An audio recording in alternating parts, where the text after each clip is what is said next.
Okay, well, I was going to go live to Instagram. That is not working, so here we go. We are here today in painful recognition that our government does not have the capacity to heal the divisions in this nation or the willingness to use the basic science of human relations, sincere diplomacy, to avoid violent conflict, and is, in fact, unwilling to end conflict peacefully. Its greatest talent is to craft misinformation and disinformation, to subvert the media and misuse it as an instrument to incite fear and hatred among our people, exciting partisan divisions at home through crass politics, and stirring ancient hatreds abroad through lies, deceit, false flag operations, and provocations which profane the very essence of democracy. So we are really excited to have Dennis Kucinich joining us in just a few minutes. He has a very packed schedule, so I'm going to play another clip or so while we wait for him to show up. I want to thank Afshin Ratanzi for reminding me that today was the 2-year Nord Stream pipeline anniversary. Here's Dennis, but we'll play this and we'll be right back with you, Dennis. Right. So there will be no longer a Nord Stream 2. We will bring an end to it. How will you do that exactly, since the project and control of the project is within Germany's control? We will, I promise you, we'll be able to do it. In blowing up the Nord Stream pipeline, this government has deliberately circumvented Article 1 of the U.S. Constitution, the authority of Congress to make war. It has violated international criminal law by conspiring to commit acts of sabotage and violence on the high seas. It has used illegal and unconstitutional means to destroy the energy resources needed to protect millions of people in Europe during the winter, and then to profit from its illegal actions by selling energy to Europe at a 4 to 6 times markup. It has done so. It has done so blatantly, cynically, simultaneously taking credit for the destruction of the Nord Stream pipeline and then denying any role in it.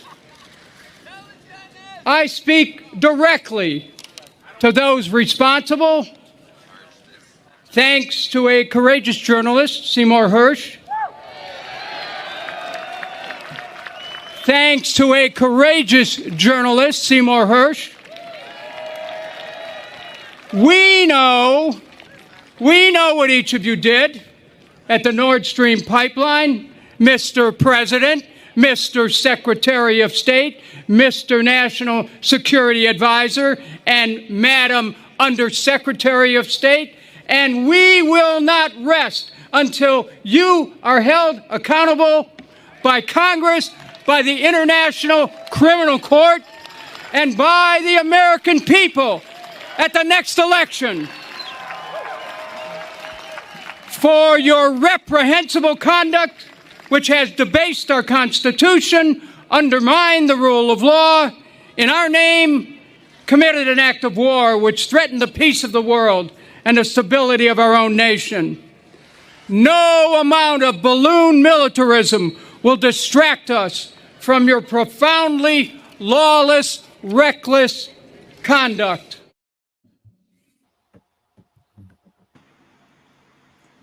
thank you so much for joining us, Dennis. It's truly an honor to meet you. I'd want to say, for people like you that speak out, we know there's not monetary reason for it, and I think we should really just applaud all of our people in government that really speak out and speak up truth to power. So this is really great because we've got 2 independents from Ohio. So I'll toss it to you, Matt, if you want to have everyone. Yeah, thanks, Kelly. Yeah, Dennis, Michael, thanks so much for joining us. Julian Assange, of course, is at home with his family in Australia. For people who are watching who don't know, he'll be speaking in Europe for the first time publicly on October 1st on Tuesday. But, I think, Dennis, this idea why we keep calling this candidates for Assange, why I have the poster still up, the idea that, yes, Julian is a free man, but all the issues, all the concerns, all the dangers are still there. And I think, Kelly, thank you for noting today is the second anniversary of the Nord Stream pipeline, because that's essentially what Julian Assange was doing, was making sure the public was knowing what its government was doing. So Dennis, I know that was I believe that was at the Rage Against the War Machine rally. Right. And so, that was almost 2 years ago itself. It was at least a year and a half ago. And so now, and before you were running again, I think, right? And so now here you are running. You're 5 weeks before the election, Right. and your thoughts now at this point, year and a half later. I'll just let you go with that. Well, first of all, Matthew, it's good to join you. Michael, nice to see you.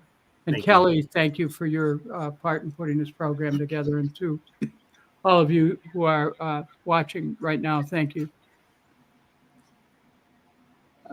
History will record that one of the darkest moments of the United States so-called Justice Department is the relentless attempt to try to prosecute Julian Assange, to keep him in prison with the thought that he might be prosecuted, to try to get the Swedish government to hold over his head a phony charge, to make it impossible for him to be able to function as a journalist in direct violation of our First Amendment in the United States, which says that Congress should not make any laws that would in any way violate freedom of speech and a free press.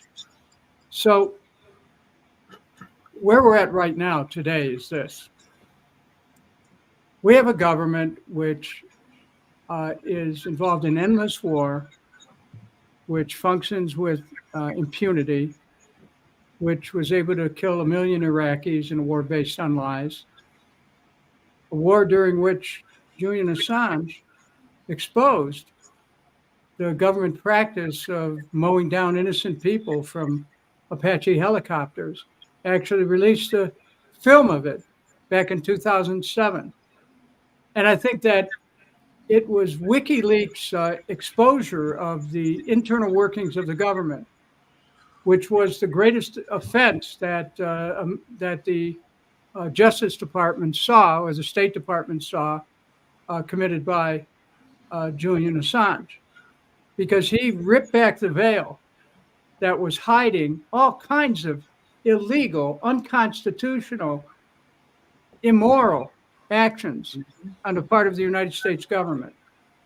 So I'm here to tell you that our cause of transparency in government, our cause in this country to make sure that the constitutional rights of people, Americans, are protected, our cause of making sure that anyone who unveils government misconduct is not persecuted for doing that, our cause continues. But not just the American people, but the people of the world owe Julian Assange a debt of gratitude for his courage, for his long suffering, for his ability to be able to survive the Assange trial by fire has been both a dark period in the history of our country, but it also points out how one person who wishes to bring light to a situation can affect not only a community, not only a nation, but the world. Mm-hmm. Yeah, thanks, Dennis, for that. Absolutely. Michael, this is your second time on the show. Welcome back. Thank you. You're obviously what I want to ask you first about is why you're choosing to do this. Not specifically coming back on our show for a second time, but running as an independent, right? I mean, right. You're articulate, you're intelligent, you're confident, you're a good-looking guy. You could run with either party. and do well with them, why are you choosing to go the hard route? Why are you choosing, to follow in the footsteps of, truth tellers, whether it be Julian Assange, Dan Kucinich, people who are not going to have the establishment be happy with them? I couldn't do it.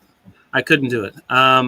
Trust is at an all-time low in our electoral system. My goal of running as an independent was to restore the trust in our political system. That's why I'm only accepting a $200 max donation to my campaign. That's why I'm pledging to donate $50,000 of my congressional salary, if elected, to charity, because people need to understand that we need politicians that are in it for the people and the issues, not for the money, not for the stock buybacks, not for the well-paying lobbyist jobs in the, after they get out of Congress and the revolving door. So my disgust with the Republican and the Democratic Party selling out to corporate America, selling out to the rich and the powerful, I couldn't do it. I was given a choice right off the bat, as Dennis knows. His campaign collected, I believe, over 6,000 signatures to get on the ballot. I was tracking his campaign. I collected over 4,500 signatures. Over 4,000 I got myself just to get on the ballot.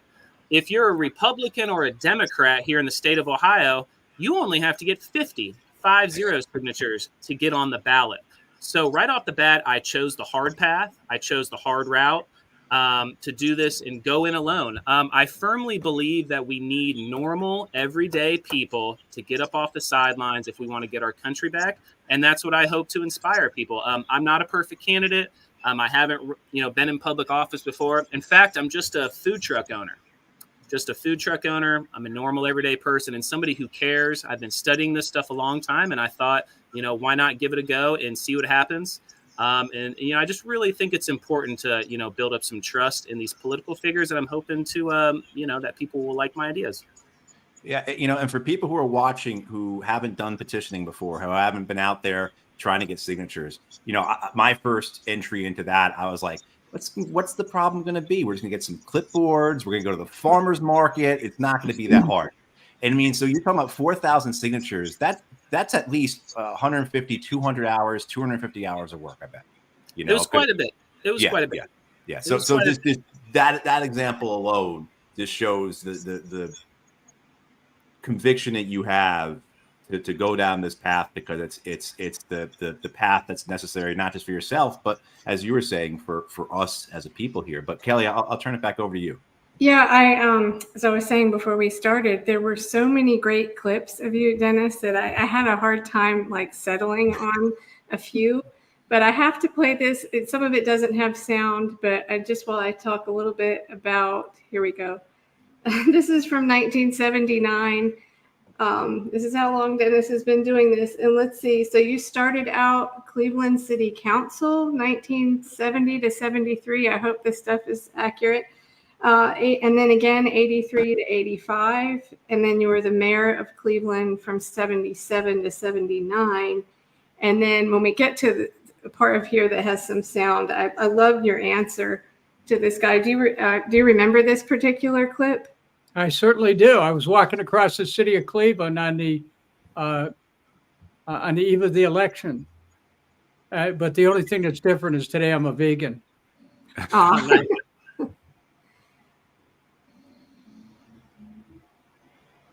It's just, I think it was great because you don't often find this kind of footage, right, from back then. So. Well, thank you. I mean, wow. Okay. How you doing, sir? Pick a note. How you doing? Nice to see you. Just came over to tell you I appreciate your support in tomorrow's election.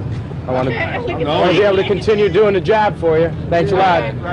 Thanks a lot. You got a good response.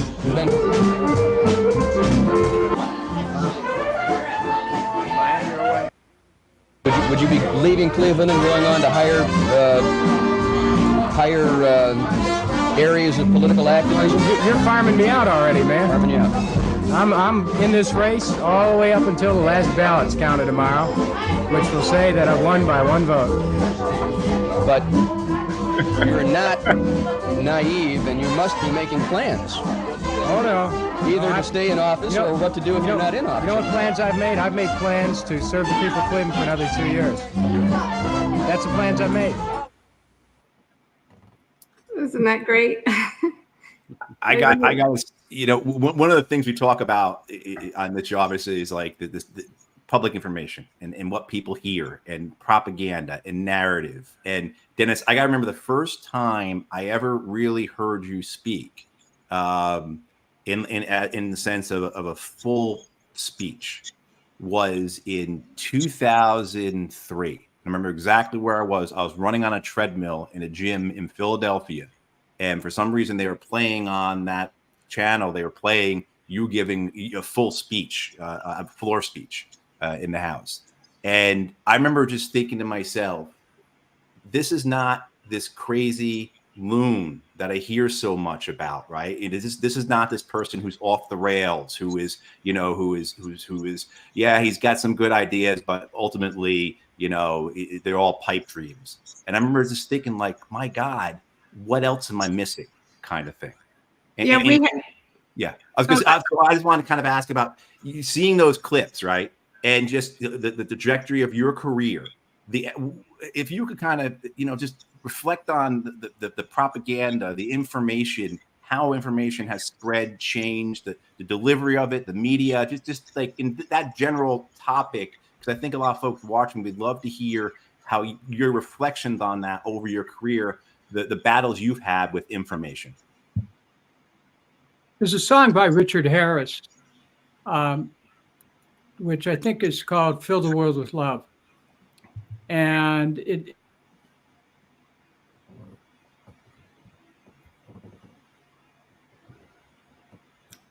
Uh-oh. Nope. I think we froze. Yeah. Okay. Okay. Mike. Well, I just wanted to add real quick, Matt, before he comes back, is just that we talked about that a little bit. Oh, there he is. You froze for a moment there, Dennis. Do you want to continue? Your screen froze for a moment. Do you want to continue? We're talking about a song. Let's try again. Okay. Yeah.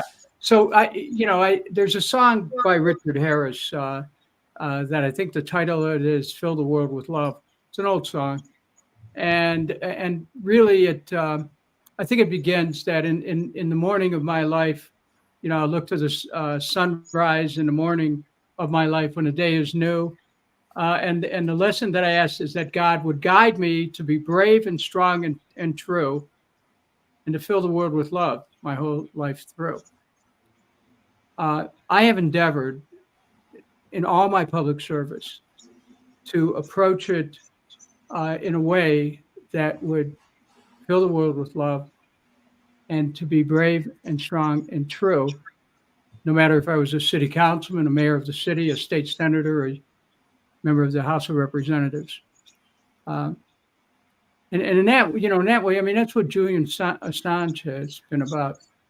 You have to be brave, you have to be strong, you have to be true. You have to bring the light of truth to bear, especially during those times of darkness. And our nation has been enveloped by darkness. But our scriptures say that the tiniest bit of light overcomes the darkness, and the darkness grasps it not. We have to. Our country depends on illumination, on information, on transparency. Otherwise, you have people behind the scenes who are manipulating events to their own narrow interests as opposed to the larger interests of the people of the United States of America. And what WikiLeaks did was to say, hey, here's what's really going on as opposed to what they're telling you. And that's always been my role in Congress as well. I unearthed the lies behind the Iraq War and before the war began. Pointed out Iraq had nothing to do with 9/11. Al-Qaeda's role in 9/11. Iraq didn't have the intention or capability of attacking the United States. On and on and on. Look to the internet, Kucinich, Iraq analysis, October 2nd, 2002, and you see that people actually knew. There was a bunch of baloney. So what Julian Assange did throughout his life and his career was continually expose the lies. And in this age of computers, he was able to do it in a way that was extraordinary because he was able to get all this information, and the government goes, "Oh, official secrets. We can't have anybody talking about that." Hey, let me tell you something. When the government goes off the rails, when the government lies to people, somebody has to be out there to expose it. Otherwise, we're living in a totalitarian regime, and democracy, republic, has to be fought for every day if it's going to be preserved. Yeah, and that story about what I shared with you in terms of when I first heard you speak. Yeah, I was an active duty Marine Corps captain at that time, and hadn't been to Iraq yet.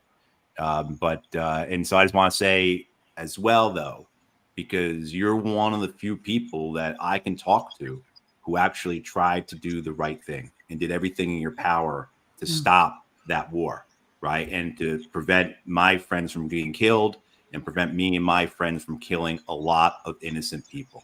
So the debt of gratitude I'll have for you, Dennis, I'll never be able to pay that off. But Just, Mike, hold on a minute. I just want to say thank you, but I'll share something with you that I don't know that I've ever talked about it.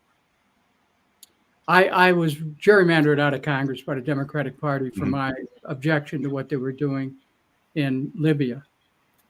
Obama administration wasn't very happy with me for exposing what was really going on. But what I didn't know at that point, they did me a favor, and I think you're going to appreciate what I'm about to say. When you're in it every day in and day out, trying to stop a war, trying to prevent a war, stop a war, come up with ways of ending a war, it becomes all consuming. And I was pretty close to being worn out, Matthew, by the end of my term in January of 2013. I don't know if had I been reelected, I left. It's like you're making some kind of a physical participation in an event or something. You talk about not leaving everything there, not leaving any effort unspared. Well, that's what I did. And it was personally taxing.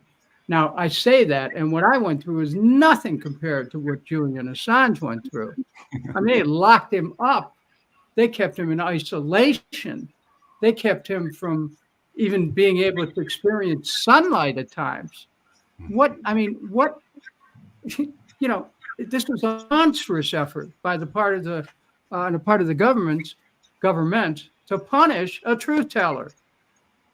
And so I'm glad you're doing this program, and I'm happy to participate. Well, and the thing about that too, Dennis, but what both you and Julian were up against was just not the institutions, right? Not the Leviathan itself with all its resources and all its money, but also the deceit. So the people that you were exhausting yourself, trying to stop these wars, trying to prevent further wars, were just lying to your face over and over again. And the same with Julian Assange. He exposed their lies, and then what they did to punish him, to torture him, to keep him in captivity for more than a decade, essentially, was to lie about it. And we know that because the Washington Post has told us this. Because when the Justice Department decides that they're going to make a plea deal with Julian Assange, because the British courts are not going to go along with this lie anymore, that he's not a journalist and this is not a free speech case or a free press case, the Justice Department lawyers have to say, the jig's up. Our lie's been exposed. We can't keep going on in this way. So, I mean, I think that exhaustion that you had was just not the fight of it, but the dissonance of dealing with that deceit, that mendacity. I mean, it is. Yeah. I mean, it's cruel. It's a form of torture. You're willingly subjecting yourself to, right, every day, having to debate these people. Mike, what I wanted to ask you about in terms of, because what we like to do here is talk about Julian Assange, but also talk about the campaigns that you're running and try and link this idea of information and letting people know what's going on. But certainly people who are watching are aware of what the system does to prevent independent candidates from getting exposure, from people learning about you. So what are you doing to counter that? What are you doing in your campaign to get people in the Dayton area to know who you are? lots of grassroots activism in social media. Without the tens of thousands of dollars, that's all that you can do. So I've gotten involved with all of the local anti-war groups, gone to all their meetings, and recruited and put my name out there with as many people as possible. I was just going to say a side note here. I've followed Dennis's, campaign for quite a while, and he went up against my opponent, Mike Turner, several times. I believe they were on the same committee and stuff like that. And Dennis, your speeches in Congress, also several years after the war in 2006, when they're trying to discover a policy and a strategy going forward, and my opponent, Mike Turner, is still trying to say in 2006 that they actually found weapons of mass destruction there because they found chemical weapons. And so technically they found weapons of mass destruction, and we need to, somehow support this narrative and to win the war on terrorism. And Dennis, you were calling it right out then. And there's all those records are there on C-SPAN. I don't think anybody, when did we stop talking about the war on terrorism? Can anybody tell me that? When did that war end? I think they just quit talking about it. And that's why I knew when this war happened here on October 7th and the Israeli government, we got to defeat Hamas, this open-ended stuff. We were told those lies about the Iraq war and Afghanistan war. I appreciate, and we need people in Congress like Dennis and people that understand and can see through the lies and the propaganda of these open-ended wars that are meant to be fought, not won. All right. Well, I've got a clip. Michael makes an interesting point, and I'm sure that given the intelligence of the people who are watching this and the people participating in this, you know that the so-called war on terror has put America in a state of emergency, which continues to this day.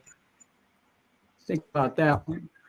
America's still in a state of emergency because of the lies that we've been told. And frankly, since 9/11, we have put on the national credit card, $8 trillion just for endless war. Mm-hmm. And then you have to put hundreds of billions more for this so-called intelligence network that just gobbles up money and God knows what they do with it.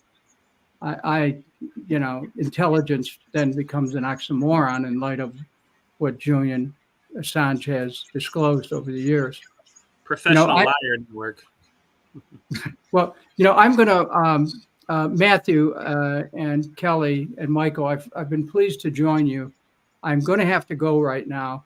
I just want to say I'm grateful for the chance to be with you.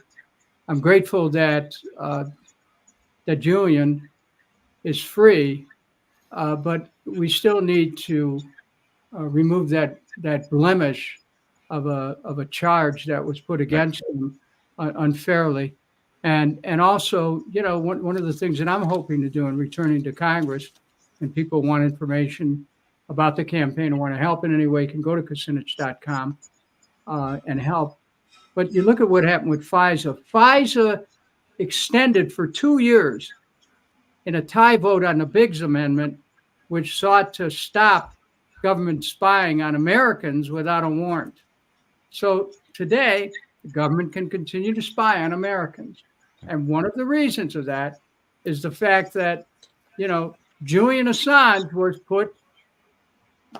kept in seclusion and in captivity for so long that people weren't able to get the truth out to understand the danger of the government violating the Fourth Amendment and unreasonable search and seizure, which reflects upon the First Amendment in not giving people the information they need to be able to understand and make intelligent choices.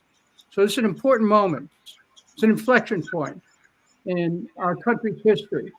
And I appreciate that all of you are participating at this moment to be able to remind people of the journey, not only that we've taken, but of where we must travel from this moment to truly reclaim our freedoms.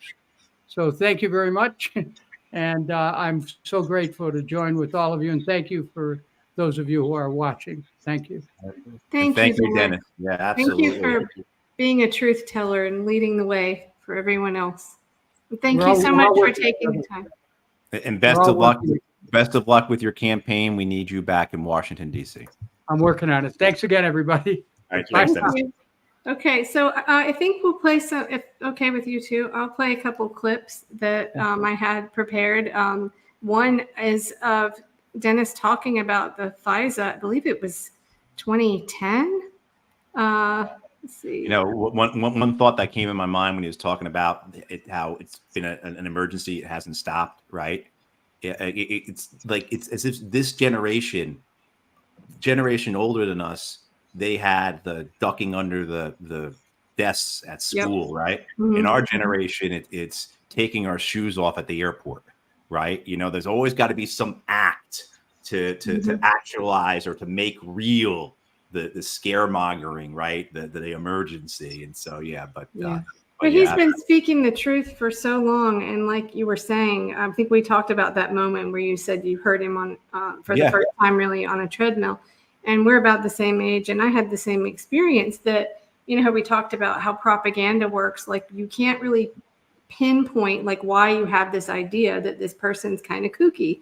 It's just been sort of planted in your head over years and years. And I mean, I kind of thought the same thing, but until you listen to him, and it's like he's been saying this stuff forever that we are all just now kind of catching up to. So how about I'll play this one about Mike, do you have anything you want to follow up from what Dennis just said there before we go into the clip?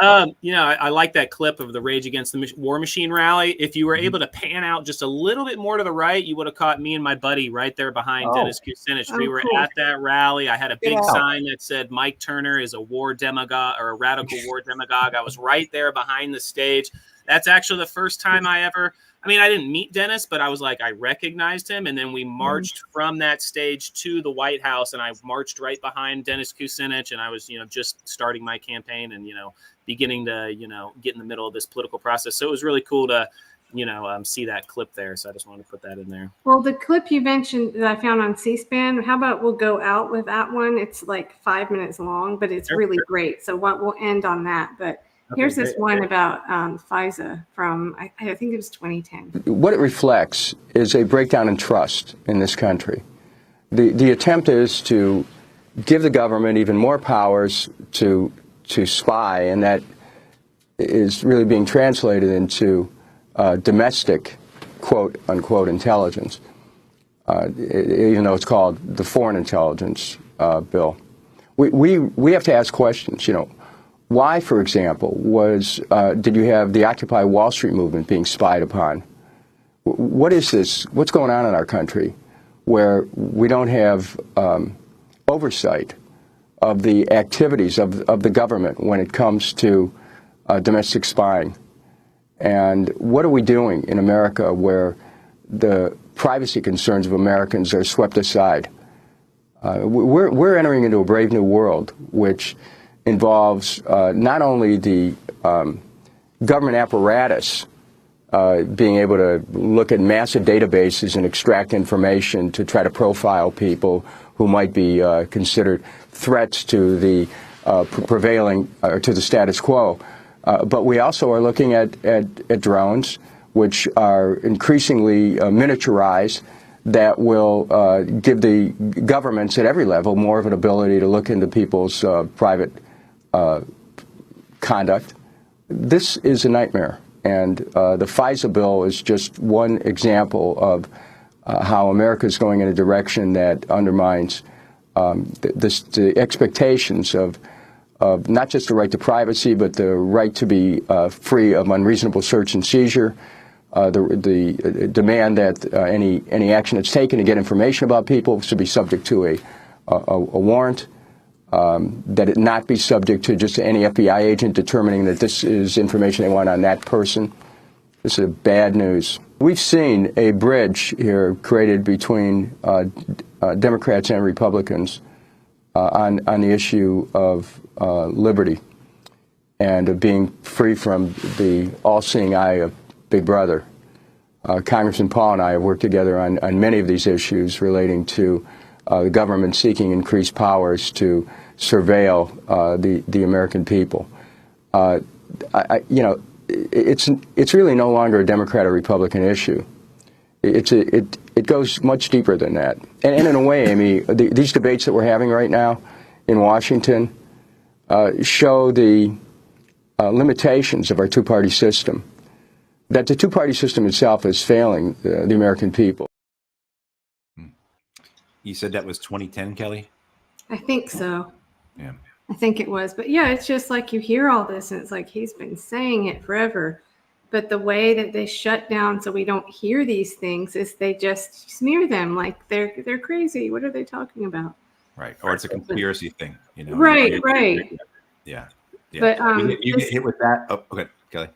Oh no, I pull this up sometimes. It's on the website because it's a great cartoon that this cartoonist Mike Keefe, he's in Denver, okayed me to use on the website. But I thought it was great because it just illustrates exactly what Dennis was saying. It's like we have to fight to see anything that our government is doing, yet they can just see everything we're doing. Mm-hmm. It's so backwards, you know? Right. And for people who are not familiar with FISA is the Foreign Intelligence Surveillance Act. There's the FISA court where the U.S. authorities are supposed to go to in order to get a warrant to listen to, observe, capture your communications with people overseas. And essentially in the last, couple decades since 9/11, that's just been blown up. And go ahead. If I could butt in and say something, it's really, when I talk to people about the recent FISA and like they've been keep renewing it and stuff like that, the one that was a tie vote, I tell people that literally this gives the government the ability to spy on my campaign. Yeah. Literally, seriously, like as an independent candidate, if I was emailed from somebody overseas and I didn't know who they were and I just responded to an email, and if they are on the government list of connected to terrorists or affiliated with them, they could then use that to spy on my entire campaign and spy on their domestic political rivals. And it is just so un-American. It is so rotten. It is so 1984. Yeah, I'll disagree with you in a sense that it's un-American in principle, but not practice.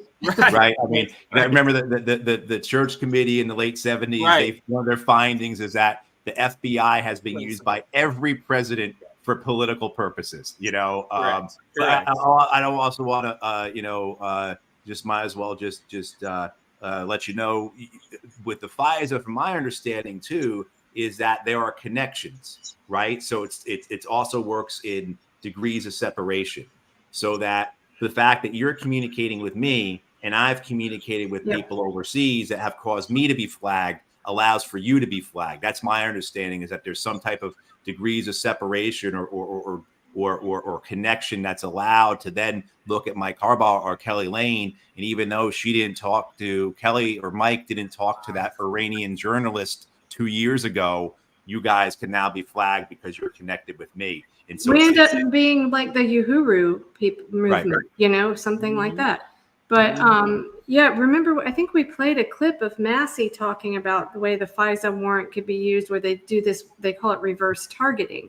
So they want to surveil an American, so they just find somebody overseas that they communicate with. And then they just do it that way. So, because it could be anyone overseas. Mm-hmm. I mean, that the way it's written, right? I mean, so I mean, on this track though, Mike, in the sense of when you're out there campaigning, are people aware of this? When you bring this, I mean, this seems like it's probably a pretty big component of your platform. When you talk about these things, what type of response do you get? Most Americans, stay out of politics. It's just it's stressful. And so no, not a lot of people understand what FISA is or what's going on with it. And then, so it's very unfortunate. But in general, they know the government's spying on them. They know that there's a lot of stuff out of our controls, and they're kind of just shrugging their shoulders and getting along with their jobs and their normal everyday lives, and just kind of an ostrich with their heads in the sand. but they can kind of feel and sense this looming thing that's like maybe on the horizon, that maybe one day that they're going to have to pay attention to, but they're just not quite there yet. Mike Turner, my opponent, is head of the Intelligence Committee in the House of Representatives. So he's leading the charge. You know, he was all for the FISA, and then he also wants to sell and was in support of selling all of our data to the police. You know, the private American data collected by private companies, selling it to the government and the police also. So it's not just FISA. He's also for just give us all the tools we need to keep us safe. And, this is Turner, 1984. This is 1984, and we don't. This government hasn't earned our trust. It'd be one thing if the government had earned our trust, but they have burned our trust, burned every single bridge, burned everything, and so we can't give them nothing right now until we clean house, audit, fire, investigate, transparency, get rid of the corruption, and then maybe from those ashes we could rebuild some sort of system with transparency. And we could maybe give them a little trust. But right now, it's awful. It is 1984. Yeah. Turner also had about 2 weeks ago an op-ed in the New York Times arguing for increasing money spent on nuclear weapons. We're in the midst of a $1.7 trillion modernization effort for our nuclear weapons. This is changing the balance of power. It's destroying the deterrence with regard to nuclear weapons that existed for decades. And we spend more than half of the world spends about $90 billion a year on nuclear weapons, and we spend about $60 billion of that. And so that's who you're running against. God awful.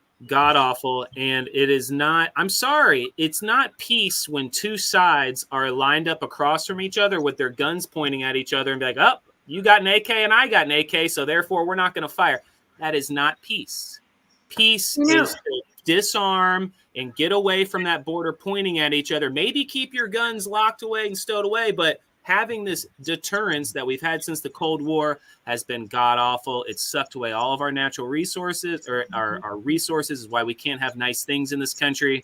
It's why China is killing us on all modern infrastructure and high-speed rail while our stuff is crumbling. We're turning into a third world country. Our life expectancy is going down. They're killing us with our food system and our chronic disease, and while they're putting all the money in offshore bank accounts and stealing from us. And that's kind of where I'm at. But yeah, as far as nuclear deterrence, I'm not a fan of it at all. I want us to regain and get back in all of our nuclear treaties, have the inspections, have the transparency, get back to some of those things. And it's not a peaceful world to continue to invest in nuclear weapons. We need peace with we can have peace. The rest of the world gets along with Russia and China. China developed into the world's, I believe they are just now the world's biggest economic power right now. They showed that you can develop their country into a world superpower, a great standard or a rising standard of living, and they don't need NATO. They don't have a NATO. They don't have a huge military. So they showed us an alternative to development, and the people here in the United States have been selling us this lie that we need to have the military. We need to have NATO. We need to just the threats. They've lied to us. They've lied to us. That's the voice. We want to dominate everything. But I just wanted to say something about people being.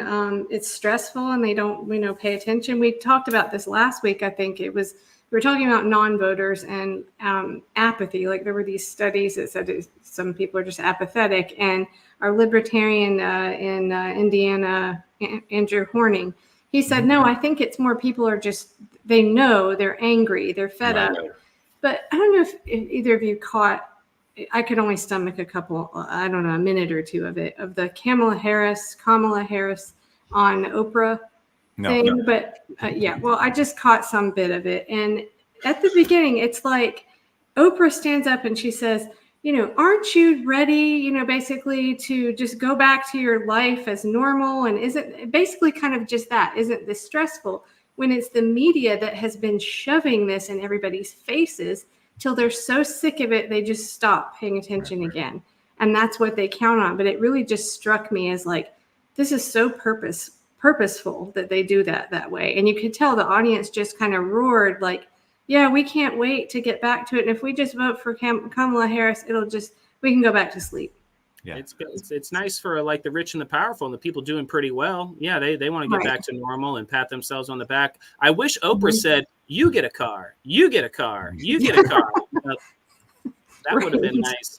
But yeah, so it's the apathetic voters is a real thing. The young voters is a very real thing, and they're just kind of throwing their hands up right now. I think we're on the verge of a big we are in the middle of a big political realignment right now between the parties, but also I think the trajectory why I'm running as an independent. More and more people are identifying as independents. People are tuning out. They're sick. They're tired, and with different things coming along like ranked choice voting, that allows some states and are going to experiment with that, and that at least opens Vote the door. Pact. You got to look up Vote Pact. I'll send you some info about it. Sam Hussein came on and talked about Vote Pact. It's basically kind of do it yourself ranked choice voting. But anyway, I think people are just fed up. But you see that old clip of Dennis. I love that. And he's just out talking to people. And that's what you're doing. And that's what Mike Bowles, who's a regular that got 30.7% of the vote. That's what he does. He's like, talk to people at Home Depot or whatever. And I think that's the one area where they can't control, we can't control the media, right? But Jose Vega does a big grassroots campaign too up in the Bronx too. Have you had him on? Right. Jose is is terrific. And what they've done up there in terms of his organization, and I forget how many. I think he had to get 14,000 signatures. I forget how many Jose had to do, and Diane too. Diane Saar had to get 45,000 in 6 weeks in New York. Yeah, Kennedy couldn't do it. Stein couldn't do it. West couldn't do it. Kennedy, with all his millions, couldn't do it. And Saar was able to do it. Vega was able to do it. Yeah. I went up and traveled up to the Bronx in April and helped Jose get signatures to help get on the ballot, because I believe in independents helping each other. We need to kind of form a coalition. So I went up there and helped him. I had already gotten all my signatures. And so I went up there and helped him and did like a little, couple interviews. Me and my friend stayed up there for a day or two. He had to get about 4,000 or 5,000, and he collected 10,000. Okay. The Diane Sayer, she had to collect 15,000, or excuse me, they changed it in 2020. The Democrats, they upped it. The Republicans and Democrats only needed to get 15,000. An independent needed to get 45,000 signatures. And her team and the LaRouche movement up there, they've got committed, educated people. And she says she has a couple hundred volunteers. They collected 70,000 signatures and got her on the ballot. Wow. Yeah. Right. Yeah. I mean, it is. It's and that's what we need. I mean, like, you can have your good ideas, right? You can have your moral authority. You can have your passion. But if you can't organize, particularly when it's so money is so important in all this, right? I mean, we've seen, particularly this year, they're expecting, I think, the total to be $15 billion this year spent on elections. We've seen in House races, right, AIPAC come in and spend, in Jamal Bowman's case, 12 million, 14 million, something like that in a House race, right? I mean, so the money and the system is built around the money. So how do we asymmetrically defeat that, right? Because we can't raise $10 million. The ground game. I think it's just that organization. Yeah. Yeah. I mean, Kucinich was in Congress from 97 to 2013. So, I mean, he had to have had people that in his district that believed in him and they know him. So, I mean, I think that it's a huge job. It's a huge task, but I think that's more powerful than money. I really do. It just has to be tapped. And you're right. I mean, that's so cool that you went and helped Jose. That is great. And I look forward to going up to, I think I might drive up to see Dennis here in this next few weeks if they're doing something. But no, this is actually my big passion. I texted Kelly about this a few weeks ago, but what it's going to take because I jumped into this race, Matthew, with the intention of running in 2026 and in 2028. If I don't win in 2024, I knew that I was, there's highly unlikely that I'm going to win first time around, especially not with a bunch of money. I saved up $5,000 of my own money, and I've been doing it all grassroots. And teaching myself too. I haven't had any. You can't get on YouTube and learn this. There's no videos out there. There's Jay Townsend gives some good advice, but there's no information out there. And I think that might be by design / maybe not many people do this. So I'm self-taught. I've learned a lot of lessons. Organizing is a beast in its own versus just being a candidate. But anyway, I think independent media like you guys, people like, that are online doing news shows and stuff like that. I think if they that are can back candidates and give candidates a platform, combined with like the independent media news people can give candidates a platform that will help. And then building up a large social media, you can do that for free. You can then build a donor base. You can build a volunteer base. You can get your media out there. And those are the core things to run a campaign. And then locally is just action, action, action. And, lots of, boots on the ground and doing stuff like that. And I'm hoping, knock on wood, is that might be a recipe. But I'm very inspired by Jose Vega's campaign up in the Bronx and the LaRouche organization up there. They've been running campaigns for a long time, and they've gotten a bad rap. Every time I've looked into them, though, I can't really see too much stuff. Yes, exactly. This is the conversation. Yeah, exactly. Matt and I had the same conversation. I was told by people, don't go up there. And it was a lot of old time. They're like, don't go up there. The LaRouches are crazy. And I started looking them up. And I was like, I think they just kind of got slandered in the back of the day. And I was like, I can't find anything specifically that's like disqualifying. And I went up there and I spent a day and a half with them. They were all very educated, great ideas. Like I can't. So anyways, they have run a very good grassroots campaign, and I've learned a lot of lessons from them for sure. And I hope to emulate a lot of their lessons. But yeah, they're all grassroots on the ground, postering, flyers, getting out there. And that's the way to fight back. But that's part of it. That's what they'll do. I mean, two points on what you just said, right? One with the independent media. And we see the success of that. It continues to develop. And now they want to ban TikTok, right? And actually that's in the courts now, right? I mean, so why do they want to do that? I mean, there's a couple of reasons. Our intelligence service can't get into TikTok like it can Meta and X and everything else. The American companies are pissed that the Chinese company is making more money than them, that kind of stuff. But the big thing, because they've said this, is people are getting information there that they can't control. It's a narrative that they can't define or they can't manage. But then the other side of it is if someone is able to do well and there's momentum being built, then they use the narrative to crush them. So even now, literally just yesterday, Mike, I had an email. I was on an email chain where this was being same thing. Older folks were saying, "Oh, don't stay away from the LaRouche. They're crazy."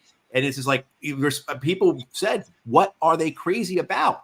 And blah, blah, blah. I mean, all this vague kind of, and when you look it up, and you see, it seems like they really just did get slandered. He was called an anti-Semite right from the get-go, but that was just because he was criticizing Israel. And then they called him a crazy conspiracy because he was talking about Great Britain still having control of our United States government.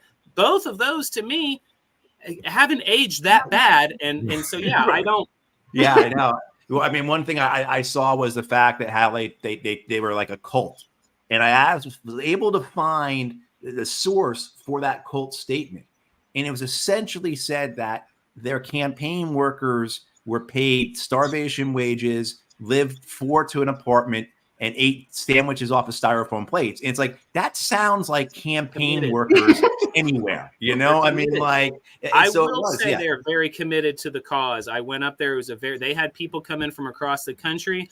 And their issues are nuclear war. And they're really good at tying their campaign message into and making you feel a part of like a bigger thing. And that's how you really get people to give it. And like, they feel like they're making a change. And when you unlock, that's a key to a campaign, is create a culture around a campaign. And when you can empower, and that's what I hope to do moving forward, is to, build something where you get people feeling like they're a part of a movement, a part of something, that they are actually taking control of the craziness in the world and actually doing a small part in their own community. And I think that's what's empowering and makes people want to make sacrifices and sleep for and save money and sleep 4 to a room and, get out there and, it's noble. Yeah. That's what volunteers do. That's what young people do who are giving their all to whoever it is, that's what they do. But somehow 30, 40 years later, that is used as a slander, right? To get people to say, Jose Vega's great. I love what he's saying, but he's connected to LaRouche and those guys are crazy. My uncle told me something about them one time, But this is how this works for generations. And it just keeps going, And the younger people have never heard of LaRouche. It's all people older. Like no one. Yeah, I had never heard of LaRouche until I had heard of Jose Vega. Watching Jimmy Dore and some of these other online people that about his interventions in anti-war. I'm like, great. Yeah. Yeah. I mean, if anybody watching can tell us what it is we've missed, please do. That's right. But I can't find anything. So when I ask, I don't get an answer. So I ignore it.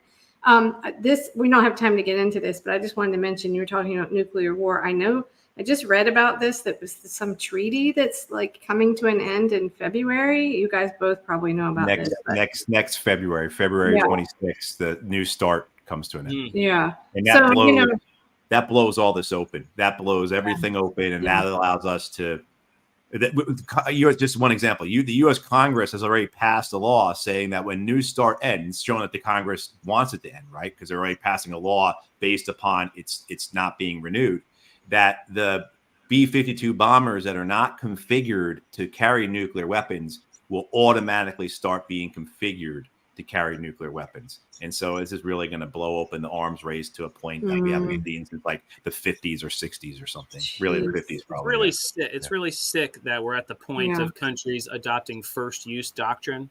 Right. And, the rich and elites, they're building these bunkers. And it's just absurd how kind of asleep at the wheel that they've kind of gotten the general public right now, and they could just pull something on us, and we would all, and then the revolution will come. The revolution will come then, but it possibly could be too late, or the devastation would be massive. And it's just wild the times that we're living in. And like I said, the general public. I collected over 4,000 signatures myself, talked to, 5,000 to 10,000 people, and most people aren't paying attention. It's a despair. And they, the trains run on time, as they said about, was it Mussolini or Hitler or something like that? The trains run on time. And so people got But they don't. Our trains don't run on time. We don't even have trains here in Ohio. I mean, we don't even have trains, like at least passenger, maybe an Amtrak drive to Cincy. Do you guys want to see this? This is the clip that you sent me, Michael. So this is the one of Kucinich. Yeah. I thought that was just great. Yeah, and if we're going out on this, Mike, tell everybody how they can find you, where they can follow you, how they can support you, and so forth. Sure. Harbaughforcongress.com. That's HARBAUGH, 4, Congress.com. I'm running here in Dayton, Ohio, against head of the Intelligence Committee, radical warmonger, Mike Turner. Never met a war he hasn't fell deeply, deeply in love with. And any single war he wants to send all of our money to and deprive us of. You can also find me on Instagram, Harbaugh for Congress, TikTok, Harbaugh for Congress. And then Facebook is Michael Harbaugh for Congress 2024. But a Google search, I show up. And please, small dollar donations, to help keep this campaign going will be always good. And you can, I'm always giving lots of updates and stuff like that on my social media every day, especially from now until the end of the election. Well, I'm glad to hear you're running again. That's fantastic. And I remember the first time you were on, you were much quieter. I don't know if it was just, I don't know, but I'm glad you were talking tonight. It's great. Yeah. Thank you. So we will play this great clip of Kucinich. Sorry. All right, here we go. Well, come on, C-SPAN. There we go. C-SPAN doesn't like you to download things, I can tell you that. So I'll wait while the page loads. It just played. Okay, here we go. It's coming. Destruction. Mr. Dennis Kucinich said there were no weapons of mass destruction in Iraq, but there are WMDs in D.C. Lies are weapons of mass destruction. And what's important about those statements is that we have in our hands over 500 weapons of mass destruction, weapon grades, nerve agent, where it has been weaponized by Iraq, that show that they had the capability, and yet the political discourse here has been to discredit the existence or the capabilities of Iraq to have or possess or to create weapons of mass destruction. And I certainly would like the political discourse on the reconstruction and our efforts to win the war on terror to be one of support and not one of undermining the efforts of the United States to protect the American people. Thank you, Mr. Chairman. I thank the gentleman. Chair would recognize Mr. Kucinich. With all due respect to my good friend from Ohio, This administration led this country into war based on lies. You know, where are the weapons of mass destruction? We were given this whole phantasm of, well, you know, we're going to be hit with weapons of mass destruction. Iraq's going to attack us. Iraq did not have weapons of mass destruction, did not have the capability of attacking us, did not have the intention of attacking us, was not connected to 9/11, and we're here talking about a national strategy for victory in Iraq. Who are we kidding? Come on, get real. Wake up, America. This administration has lied to the people. They're selling this lie all over, and they're selling it here again to this committee. Balderdash. It's time that we challenge them directly. You know, this idea of a national victory strategy was issued in 2005, and it was quite clear to many of us that it was nothing more than a public relations ploy. So-called strategy came 2 years after the mission was declared accomplished, and we were told that major combat operations had ended. This administration never had and still doesn't have a realistic strategy in place. They continue to issue wish lists and timetables based on a political situation in Washington, not on the situation in Baghdad. They often use this line, well, when the Iraqis stand up, we'll stand down. That's just a slogan. That's not a plan. Meanwhile, you've got over 2,500 troops have died, tens of thousands have been injured, hundreds of thousands of innocent Iraqis injured or killed. This administration had a plan, all right, a plan for occupation, doesn't have a plan for reconstruction, doesn't have a plan for exit strategy. In the past, they stood before the Congress and the American people and declared that we would be greeted as liberators, that Iraqi oil would pay for reconstruction, that Iraq's vast stockpile of WMDs posed a threat to this nation. The White House knew there were no WMDs in Iraq. There was no link between 9/11 and Iraq, no uranium in Niger, no mobile trainers functioning as, or trailers functioning as biological labs. All these claims, like their so-called phony strategy for victory, were misleading, they were false, they were meant not only to scare and confuse and distract the public from the reality of this war, they were meant to establish a permanent presence in Iraq. Nobody in this administration has taken responsibility. Nobody has been held accountable for these lies.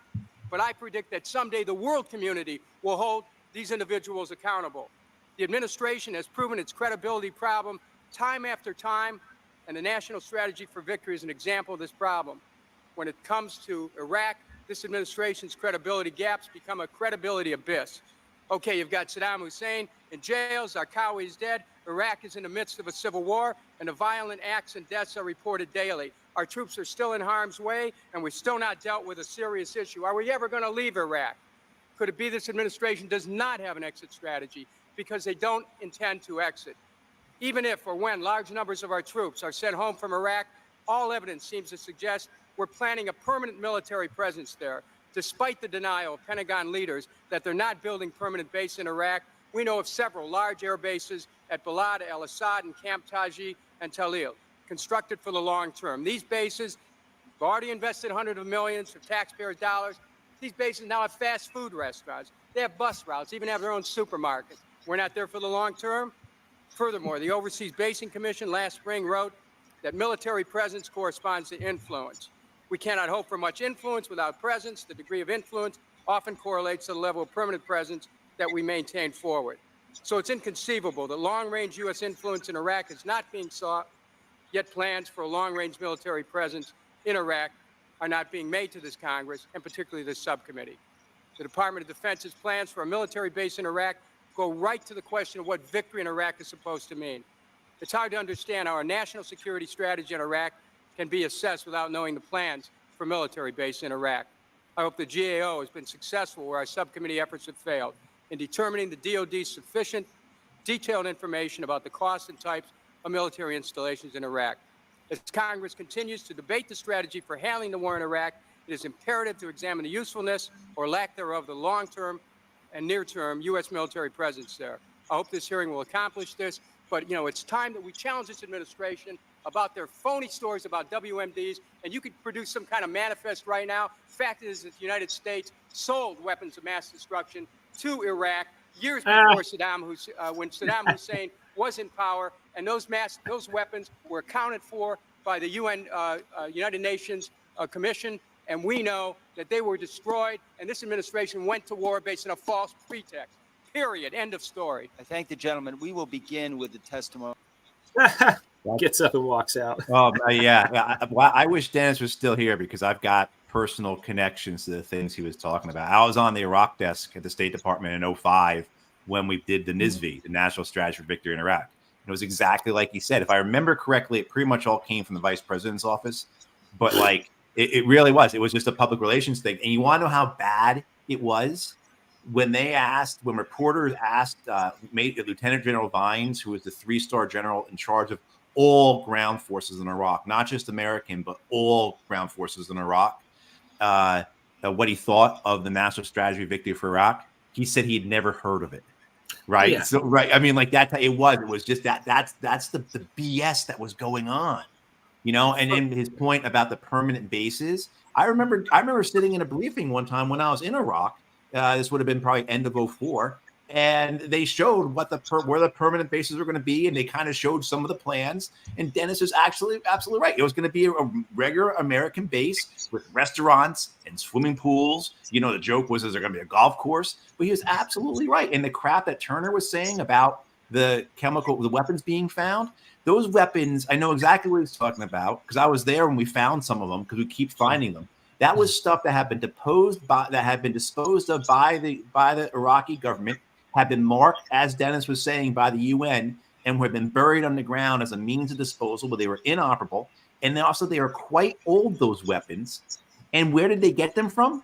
They got them from us. Exactly. I mean, this is just, oh man, I'm so glad you had to show that clip. Oh my God. Well, Michael, I can see you like Kucinich there. I can see you do, I can see it. So, anyway, it also makes me think of, anybody remember that movie, 2012, Woody Harrelson's character, and he's like living in, I think, Yosemite Park or something. And he's like in a camper and he's just kind of, seems crazy, but he's like, the world's ending. And it was. So I think when you're trying to get everybody's attention, maybe you sound emphatically, upset and worried because you are, but everyone just dismisses you. But anyway, I thought I forgot, I should have shown this. If you're awake at 2:30 in the morning on Tuesday, it's between 2:30 a.m. and 4 a.m. Eastern Standard Time is when Assange will be speaking in France. So on noon on Tuesday, noon Eastern on Tuesday, I'll be hosting a panel for Assange defense. Oh, we'll cool. be going over what Julian said that morning. Good. Who else? I was going to say one more thing before we go. Yeah. And I don't know what type of time requirements you're on, but I think it's interesting, Matt, that you were a part of you were a part of policy, and you were there like in 2004 and 2005. My understanding of the Iraq War is that we actually kind of had a chance to rebuild that country. Like the local population actually were a little bit of wait and see. They came in and they saw, well, we destroyed their water sanitation and a lot of their electrical stuff, but then we protected the Ministry of Oil. They saw that we, disarmed and fired the whole Iraqi army, and anybody that was in the Ba'ath Party. Everybody that worked in civil government was a part of the Ba'ath Party. You had to be in the Ba'ath Party. It wasn't necessarily like you were this fanatic. So then they fired all those people, and then there was a couple other things, but they kind of, that's right, the Reconstruction. When the Reconstruction money started coming, what did all these private contractors do? They came there. They didn't talk to any of the Iraqis. They didn't plan with any of the Iraqis. They came in and built things that were shoddy or broke down after a year because they didn't even bother to work with the local population. So I think it's important, and a little bit of the nuance is that actually there was a possibility of actually reconstructing Iraq. That's what they sold us on, and that the local population didn't immediately rise up to fight us, but they realized real quickly what time it was. They really quickly realized it was just an occupation and a lie. And I don't know if you have anything to comment on that. No. I mean, that's what I did my first year there. Did Reconstruction in politics essentially, and that's essentially it. I mean, I wasn't there for the invasion in 2003. Plenty of guys I know were, as well as, of course, all the Iraqis I knew they were there. And talking to the Iraqis about it, that's essentially what you got was that. Look, you came, you did this thing. 6 and 1/2 dozen other, there's a lot of death and destruction. However, we believed in the promises that you were giving us. And then two things happened. One, you didn't leave. I heard that over and over again. You didn't leave. How would you like to be occupied? You didn't leave, kind of thing. And I mean, so certainly if we had just, because you don't see the insurgency except for like what we called free former regime elements in the spring and early summer, you don't really see the insurgency there because you have, just as you said, Mike, kind of a wait and see approach by the Iraqi people. And then what you have happening starting really, I would say maybe August or so of 2003, you start to see that insurgency, not just individual sporadic acts, which were occurring in June and July, but really coordinated activities. Organization starts occurring, right? And then, of course, all the things that we keep doing, right? As you said, all the school teachers were fired because they were a Ba'ath Party. All the we went in there and we had this thing of this is democracy now. Your old tribal system is the old way. So all these sheikhs who had power, we basically said, nope, you're not involved anymore. And particularly the Sunnis, we said, oh, that's right. We split them up by tribe. We split them up in their society. That's right. We split them up by Shia, Sunni, and broke them up and like pit them against each other, kind of. We really did. I mean, like it was divide and conquer. They were obsessed with that. Wolfowitz in his ilk were obsessed with this idea. They called the Sunnis Nazis.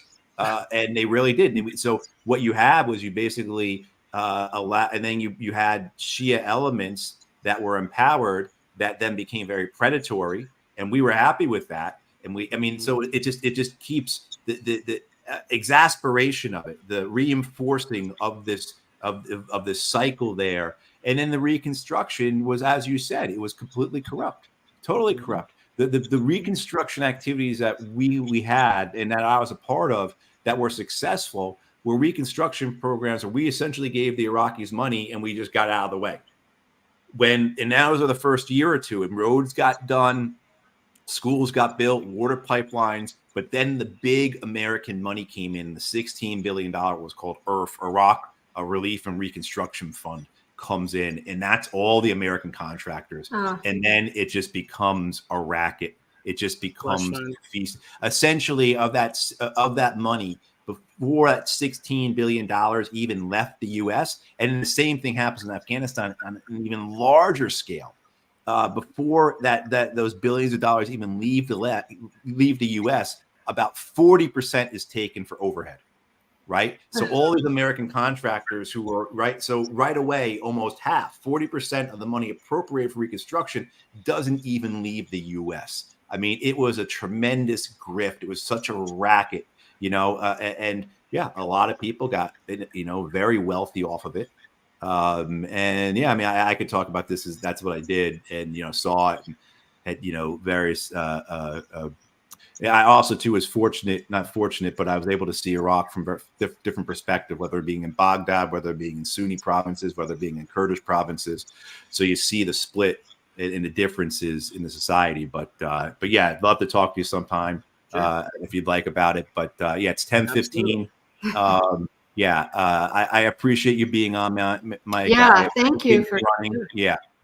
That was so cool. I'm glad we got Kucinich for a little while. That was really, it was just so cool to actually meet him. And I think special too, because I think, and I really hope you do get up there to work with him, because I think that type of that connection is there between who you guys are and why you're doing this. Yeah, absolutely. One last thing, I'm sorry I forgot to mention, and I'll do it next time. The groups, some of the activist groups that have been really involved, Misty, that came to your campaign kickoff, I know they're really working hard on pardoning Assange campaign. So I don't know, maybe I'll show some graphics of that next time, but maybe that's something Dennis's campaign might want to get involved with too. I don't know. Maybe that's something, you guys could do together or something. Yeah, sign me up. Okay, very cool. Thanks for coming. All righty, let's stay in touch. Yes, definitely. All right.